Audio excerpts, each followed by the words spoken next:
네, 안녕하세요. 오늘은 제가 이 영상을 찍으면서 학부모의 마음으로 여러분들에게 말씀드리고 싶은 내용이 있어서 이제 이 영상을 기획을 했습니다. 뭐냐면 이제 저희 아이가 소위 말하는 문과냐 이과냐 진로를 결정해야 되는 타이밍이 온 거죠. 그럴 때 사실 제가 웩슬러 검사를 하고 나서 결과 해석을 해드릴 때 부모님이 가장 많이 모두 다 대부분이 하시는 질문이 뭐냐면 저희 아이가 이과인가요? 문과인가요? 라는 질문을 하세요. 사실 웩슬러는 제가 많이 말씀드렸지만 그 검사 결과를 가지고 이 아이가 문과입니다, 이과입니다 라고 무자르듯이 딱 잘라서 말할 수 없는 검사예요. 그 검사 결과를 가지고 그렇게 말하기 되게 힘들어요. 실제로 굉장히 이과에서 뛰어난 능력을 보이고 과고를 가거나 영재고를 간 친구들 중에서도 그 웩슬러 프로파일을 보면은 그러니까 소위 말하는 문과 점수가 언어의 점수나 뭐 이런 게 결정성 지능 점수가 훨씬 더 높은 친구들도 많다는 거예요. 그래서 제가 그런 질문을 받으면 직접적인 답변을 드리지 않았어요. 그래서 좀 부모님 입장에서 좀 답답하셨을 것 같아요. 제가 직업 윤리상 그 검사를 가지고 이렇게 말하는 것 자체가 옳지 않다라고 생각을 했는데 막상 제가 이제 저희 아이가 뭔가 특별히 관심을 보이는 영역도 없고 흥미가 있는 영역도 없는데 진로를 결정해야 될 때 그래도 믿을 수 있는 굉장히 공신력 있는 검사가 웩슬러 검사인데 이 검사 결과를 들여다보고 이 아이의 어떤 방향성은 잡을 수 있지 않을까라고 해서 제가 웩슬러 검사를 굉장히 많이 하고 있음에도 불구하고 아이들의 웩슬러 검사를 진행하지 않았어요.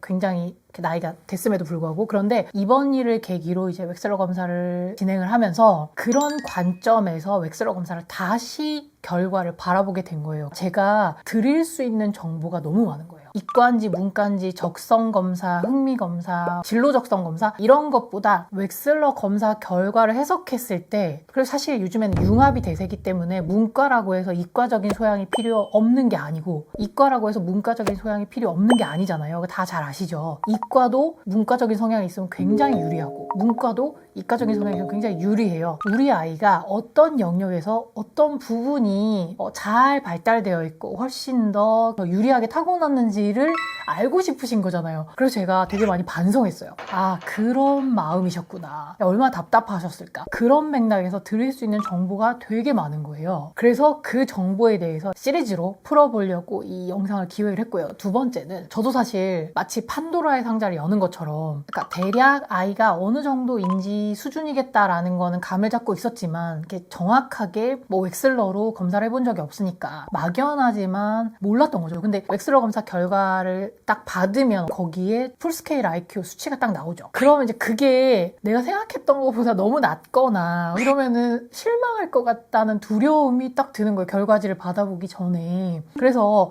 이제 그런 부분도 되게 부모님들한테 다시 한번 공감하게 되는 계기가 됐어요. 그런데 웩슬러 검사 결과는 이제 그거는 부모 입장에서 내 아이가 좀 인지 능력이 굉장히 잘 발달되어 있고 공부하는데 좀 유리했으면 하는 바람인 거고 웩슬러 검사 결과를 활용하실 수 있는 정말 중요한 건 이거예요. 이 아이가 어떤 영역에 강점이 있는지가 중요하고 첫 번째는 어떤 영역이 강점이라는 거 아는 거 중요하고 어떤 영역들끼리 조합이 될 수 있는지가 더 중요해요. 그러니까 쉽게 예를 들어 드리면 이 아이가 웩슬러 검사를 딱 받았는데 수학적인 능력이 굉장히 뛰어나요. 잘해요. 그러면 사실 이 아이는 수학적인 거 말고는 다른 거에 그렇게 관심을 보이지 않아요. 한마디로 말해서 수학으로 승부를 보겠다는 마음이 생겨요. 이과 당연히 이과고 내가 뭔가 수학적으로 하는 뭐 수학과라던가 뭐 그런 쪽에 관심이 갈 수밖에 없어요. 대부분 사람들은 굉장히 자신의 인지 능력에 대해서 잘 파악해요. 그래서 내가 잘할 수 있고 좋아하고 이걸 발달시키면은 더 높이 갈 수 있다는 능력을 막연하게 다 인지하고 있기 때문에 그걸 파게 되어 있어요. 비교적 영역이 쉽게 결정이 되죠. 그런데 뭔가 어떤 그렇게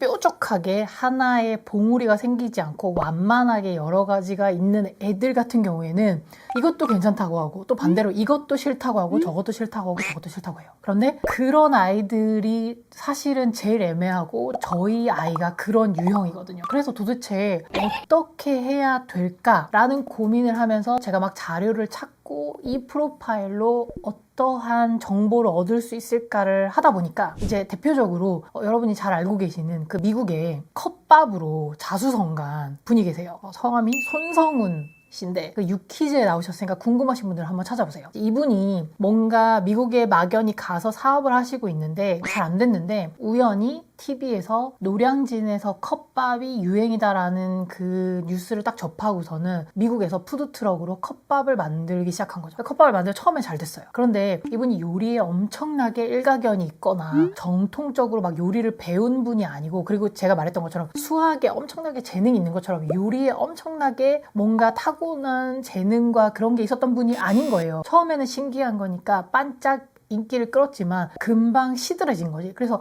컵밥으로만 승부를 내기에는 본인이 가지고 있는 역량이나 이런 게 부족했던 거예요. 만약에 요리에 엄청나게 능력이나 자질이나 동기부여가 엄청나게 되어 있는 그 류수영 씨 같은 분이 만약에 컵밥으로 승부를 걸었다 그러면 어떻게 했을 것 같아요? 온갖 레시피를 수백 개를 개발을 해서 컵밥의 그 메뉴로 승부를 봤을 거예요. 그런데 이분은 이제 그게 아니라 본인이 가지고 있는 다른 강점을 하나 생각해낸 거예요.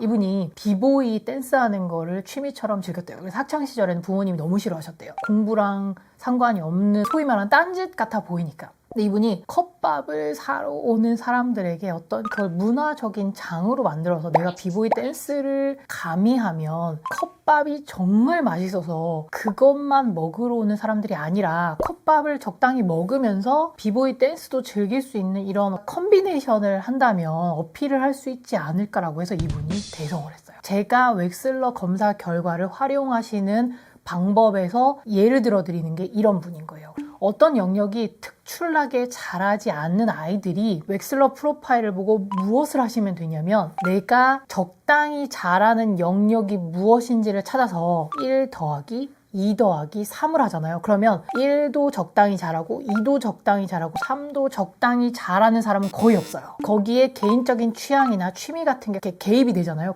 그 영역에서는 나를 따라올 사람이 없어지는 고유한 나만의 적성이 생기는 거예요. 그래서 이렇게 조합을 하기 시작했더니 굉장히 좁혀지기도 하지만 어떤 특정 영역이 딱 만들어지는 거죠. 그래서 제가 다시 웩슬러를 꺼내서 보면서 그 진로 적성과 관련된 학과들 나와 있는 책이랑 웩슬러 검사 결과를 막 조합을 이렇게 해봤어요. 그래서 이 영역이 이런 부분에서 전공에서 쓰이네. 그러면 얘는 이게 있으니까 그러면은 이거 중에서 이게 더해지면 그러면은 줄어들죠. 그래서 그런 식으로 조합한 거를 저희 아이에게 직업을 3가지로 요약해서 물어봤어요. 그랬더니 셋 다 마음에 든다는 거예요. 저도 놀라고 얘도 놀란 거죠. 본인도 막연하게 내가 이런 걸 좋아한다, 그냥 그런 거에 좀 관심을 가지고 있다 정도로 생각을 했지, 그런 것들이 조합이 되어서 어떤 직업군이 만들어질 줄은 몰랐던 거죠. 심지어 이렇게 말하는 거예요. 엄마, 나 초등학교 4학년 때 학교에서 장래 희망 조사하면 그 직업을 항상 써냈어. 저도 몰랐던. 그래서 이렇게 웩슬러를 활용할 수 있다는 걸 알고 제가 깊이 반성하고 웩슬러 검사를 한 다음에 이렇게 제가 직업군을 정해주는 게 아니라 얘 문과예요 라고 하는 게 아니라 이 아이가 가지고 있는 이런 문과적인 성향은 이런 게 굉장히 훌륭하고요. 이런 부분은 좀 약하지만 이런 부분이 평균 이상이고 이 3가지를 조합했을 때 이런 영역에서 엄청 그 자질을 발휘할 수 있습니다라고 설명할 수 있게 되는 거예요. 그래서 앞으로 웩슬러 검사를 하면 잘 찾으면 진로 적성 분야를 정할 수 있겠구나. 그러면 사실 입시에 관련된 굉장히 많은 다양한 정보들은 저 말고도 입시 전문가들이 굉장히 많죠. 저는 입시 전문가는 아니에요. 저는 지능? 인지? 뭐 이런 전문가지 어떻게든 이런 걸 저는 모르는데 저랑 웩슬러 검사를 하셔가지고 아이가 가지고 있는 어떤 잠재적인 능력, 자질 이런 것들을 가지고 이런 직업군을 향해 나아갈 때 어떤 루트로 계획을 짜는 게 유리할지를 컨설팅 받으시거나 학원에서 도움을 받으신다면 정말 도움이 되실 것 같다는 생각이 드는 거예요. 그래서 저희가 이런 서비스를 론칭을 할 생각입니다. 네, 그래서 이렇게 하면은 아까 말씀드렸다시피 웩슬러 검사를 이제 하는 목적이 있어요. 병원에서 신경심리 검사를 할 때는 뭔가 시간도 굉장히 중요해요. 어떤 인지를 가동할 때 어떤 시간 이상으로 넘어가거나 문제를 너무 오래 보면은 그 문제가 가지고 있는 변별을 확 떨어뜨리는 문제들이 있어요. 그래서 시간 제한 안에 그걸 풀게 하고 그리고 그 안에서 이 사람 인지능력 평가하는 게 병원에서 하는 신경심리 검사의 목적이에요. 근데 그것과 또 그냥 일반 심리 상담센터에서 하는 이 아이의 인지 능력을 측정하기 위해서는 그 정해진 그 룰대로 하는 게 있는데, 제가 금방 말씀드린 이 아이가 가지고 있는 어떤 진로나 학습 성향이나 학습 스타일을 정확하게 알아보려고 할 때는 그 웩슬러 전체 풀스케일 IQ를 계산하기 위해서 하는 것 이외에 추가적인 그 자료를 좀 얻을 게 있어요. 대표적으로 이런 거예요. 웩슬러에서는 본인의 인지 능력의 한계에 도달해서 문제가 1번부터 20번까지 있는데 15번 정도 됐는데 못 풀기 시작해요. 그래서 그 문제를 연속으로 3문제나 4문제를 계속 틀리면 거기서 중지하는 게 규칙이에요. 계속 풀지 못하는 문제를 풀게 되면 심리적으로도 굉장히 동요가 되지만 인지가 굉장히 인지 효율이 굉장히 떨어지게 되거든요. 계속 틀리는 문제를 풀면은 여러분들도 경험해보셨죠? 굉장히 머리가 아프다거나 이렇게 그렇게 되지 않도록 중지하는 규칙이 있는데, 제가 아까 말씀드렸다시피 이 아이가 가지고 있는 인지적인 특성을 좀 더 깊게 질적으로 보려고 하면 그거를 해요. 그리고 어떤 애들이 나오냐면은 그거를 이게 약간 그 뭔가 경험이나 노하우가 필요하겠지만, 어떤 애들이 이 친구는 3개가 연속으로 틀렸는데 내가 이거 좀 더 해봐야 되겠다는 판단이 어떨 때 드냐면 굉장히 충동적인, 아까 말씀드렸던, 제가 지난번 영상에서 말씀드렸던 행동 억제 체계가 잘 발달되어 있지 않아서 문제를 잘 틀리고 오답률이 높은 친구들 있죠. 그런 친구들 같은 경우에는 거기서 멈추면 얘 인지 능력이 거기까지인 것 같아요. 그런데 의외로 한 3문제 틀리고 중지 규칙이 돼서 그 다음에 문제를 풀지 않아서 얘가 가지고 있는 나머지 더 깊은 잠재력을 보지 못하고 검사가 끝나는데, 이거를 지속을 하면, 그러니까 7개 기억하는 거에선 다 틀리는데 8개, 9개, 10개에서 기억을 하는 애들이 생겨요. 그럼 여기서 무엇을 할 수 있죠? 이 친구들은 학습을 하면은 어려운 거를 금방 학습하는 능력이 있는 거예요. 그러니까 학습 능력이 매우 뛰어난 거고, 어느 정도 훈련이 되고 나면 어려운 문제도 잘 풀 수 있다는 것도 알게 되는 거고, 때문에 행동 억제 체계를 더 열심히 훈련할 필요가 있다는 정보를 알게 되는 거예요.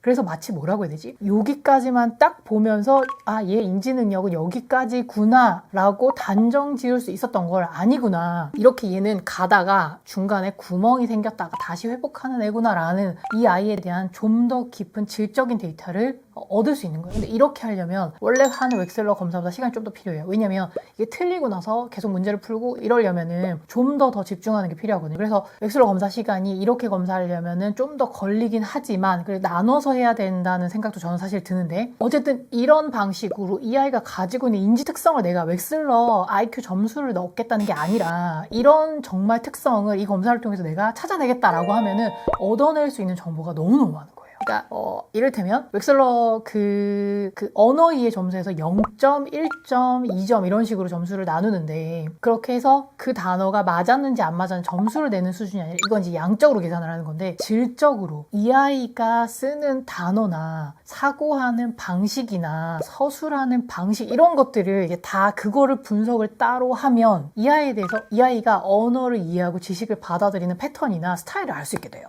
너무 많은 정보를 찾아낼 수 있는 거죠. 그래서 추가적으로 질문도 하고 이렇게 하면은 사실 웩슬러 검사 결과를 질적으로 해석을 해서 얘가 가지고 있는 어떤 역량, 잘할 수 있는 부분을 찾아내고, 더하기 단순히 웩슬러 풀스케일 IQ 점수가 아니라 그 영역들을 조합했을 때 만들어지는 언어 이해 능력, 뭐 작업 기억 능력, 추론 능력, 이런 게 아니라 또 다른 어떤 조합이 만들어지는 거예요. 그걸 가지고 평소에 네가 좋아하는 활동, 관심 있는 분야, 이런 걸 조합을 하면은 훨씬 더 구체적이기도 하고 생각하지도 못했던 내가 가지고 있었던 특성을 찾게 되는 그런 거를 할 수 있는 거죠. 그래서 이제 제가 예를 들어 드린 게 그 손성훈 씨가 컵밥과 비보이를 결합해서, 그래서 정말 미국에서 어마어마한 성공을 거뒀어요. 그리고 이제 다른 예를 이제 제가 준비를 했는데, 이제 이분은 미국의 논평을 쓰시는 그 길버트 시리즈를, 뭔가 시사 논평이나 만평 이렇게 왜 비꼬는 그런 만화 있죠. 풍자 만화 이런 거 하셔가지고 되게 유명하신 분인데, 이제 안타깝게도 최근에 뭔가 굉장히 논란이 있어서 이분의 그 예를 들어드리기가 조금 조심스럽긴 한데, 근데 이분이 하신 말씀은 웩슬러에 내가 잘할 수 있는 영역들을 찾아서 조합하는 거에 가장 좋은 예인 것 같아서 제가 가지고 왔어요. 그래서 이분이 뭐라고 말씀하셨냐면, 이분이 굉장히 그 분야로 엄청 유명해지셨어요. 그런데 그러니까 인터뷰를 했겠죠. 당신이 이렇게 이런 분야에서 우뚝 설 수 있었던 비결이 뭐냐라고 했더니, 이 사람이 뭐라고 했냐면, 나는 필요한 재능을 다 갖추지 못했는데 성공했다. 왜? 그게 무슨 말이죠? 수학적인 능력이 엄청 뛰어나지 않은데 수학적인 영역에서 성공했다는 거예요. 뛰어나지 않지만 어느 정도는 있는 예술적인 재능, 그 다음에 기본적인 글쓰기 능력, 그러니까 만화나 시사 논평을 하기 위해서 필요한 정도의 글쓰기 능력, 그리고 평범한 유머 감각, 그리고 기업 문화에 대한 약간의 경험을, 그러니까 만화가로서 필요한 재능은 못했지만 예술적인 재능, 기본적인 글쓰기 능력, 평범한 유머 감각, 기업 문화에 대한 경험을 가지고, 그리고 이제 관찰력이 좀 뛰어나신 것 같아요. 그런 거를 합쳐가지고 시사 논평을 썼더니 엄청 뛰어난 만화가의 재능을 가져서 만화가가 된 건 아니지만 새로운 지평을 연 거예요. 이 만화가들이 할 수 없는 영역이잖아요. 이런 식으로 뭔가 내가 특출나게 뭔가를 잘하지 못한다고 해서 실망하실 필요가 없고, 오히려 이렇게 조합했을 때는 그 누구도 따라올 수 없는 나만의 고유한 영역이 생기는 거고요. 사실 뭔가를 특출나게 하나를 잘하는 사람보다 이렇게 적당히 잘하는 것을 조합할 수 있는 사람들의 세상이 오고 있어요. 하나를 잘하는 건 AI가 너무나 쉽게 대체할 수 있는 세상이 되는 거죠. 평범한 것들을 잘 조합해서 내가 관심을 가지고 좋아하는 것들을 꾸준히 할 수 있다면 이게 훨씬 더 경쟁력이 있다는 거고, 사실 저도 학문 분야나 전문 분야에서 일하시는 분들 중에 뭔가 하나를 특출나게 잘하는 분들이 내는 성과보다 이제 이런 사람들이 더 융합적이고 훨씬 더 뭐라고 해야 될까? 더 실생활과 연결되는, 그리고 사회에서 요구하는 영역에서 더 능력을 발휘하시는 거 너무 많이 봐요. 이렇게 하나를 특출나게 잘하는 사람들은 그들만의 길이 있는데 그분들은 의외로요, 다른 거를 잘 눈을 안 돌리세요. 이걸 잘하니. 그래서 그분들은 그분들의 길이 있는 거고, 또 뭔가가 특출나지 않은 사람들도 이렇게 조합을 했을 때 정보를 잘 읽고 조합을 잘 하면 엄청난 경쟁력이 될 수 있다는 걸 제가 웩슬러 결과를 통해서 말씀드릴 수 있다는 거를 여러분들에게 학부모의 입장에 좀 더 가깝게 설명드리고자 이 영상을 이제 제작을 했습니다. 저도 제가 진로나 직업이나 흥미 뭐 이런 걸 고려해서 적성을 찾고 제 진로를 결정하는데 굉장히 많은 시간이 걸렸던 사람이라서, 그리고 제가 그래서 그런지 모르겠는데 성향이 비슷해서 그런지 모르겠는데 제 주변에 있는 친구들도 그냥 학부를 졸업하고 직업을 선택한 친구들이 한 명도 없어요. 다 학부를 졸업하고 다시 대학에 입학하거나 학부를 졸업하고 대학원을 갔다가 대학원을 그만두고 다른 대학원을 갔다가, 이런 친구들이 너무 많아요. 그래서 이런 친구들을 보면서 제가 그동안 굉장히 많이 생각하고, 사실은 그 친구가 이거를 시작해서 저 선택을 하고 그 다음에 다시 다른 선택을 할 때 막연히 맞다, 저게 이제 좀 돌아가는 것처럼 보이지만 저 친구의 적성을 찾는 길이었다는 생각을 너무 많이 한 거예요. 저에 대해서 친구들이 그런 얘기 되게 많이 해요. 그래, 너는 항상 사람에 대해서 되게 관심 많고 사람들과 상호작용하고 이러는 거에 되게 관심이 많았는데, 제가 지금 하는 일이 끊임없이 사람을 관찰하고 생각하고 분석하고 또 사람들을 대상으로 교육하고 상담하고 이러는 거잖아요. 그러니까 이 가는 과정이 가지고 있었던 거와 잘 맞는다는 거예요. 그래서 그 시간이 좀 걸리지만 찾아가서요, 잘 지내요. 그런 것들을 이렇게 웩슬러를 통해서 아이들일 때 막연하게 이 안에 있는 여러 가지 것들이 보이는구나 라는 걸 알게 된 거죠. 웩슬러 검사 결과 이렇게 활용할 수 있다로 제가 설명을 드렸습니다. 그러면 다음 영상에서는 또 웩슬러를 어떻게 활용할 수 있는지 좀 더 구체적으로 활용할 수 있는 영상으로 찾아뵙도록 하겠습니다. 감사합니다.